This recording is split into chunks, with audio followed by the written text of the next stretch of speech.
বিকেলে বা সন্ধ্যার নাস্তায় ১ কাপ চায়ের সাথে এরকম একটা পকোড়া হইলে আর কিছুই লাগে না। তো চলুন দেখে নেওয়া যাক আজকের পকোড়াটা আমি কিভাবে তৈরি করেছি, সেটা আপনাদের সাথে শেয়ার করব। আসসালামু আলাইকুম, welcome back to my channel Safwan kitchen.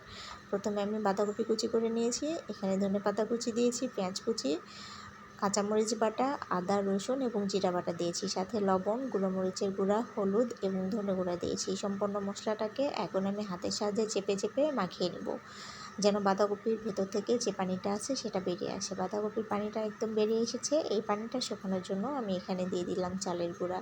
চালের গুঁড়া দিয়ে মাখিয়ে নিয়ে আমি 2টা ডিম ফাটিয়ে দিলাম। ডিমটাকে সুন্দর করে ম্যারিনেট করা হয়ে গেলে ডুবো গরম তেলে আমি এটাকে ভেজে নিলাম। একটু মাঝারি আছে এটাকে ভেজে তুলে নিব। খেতে কিন্তু দারুণ হয়েছে এবং দেখতেও বেশ মজার।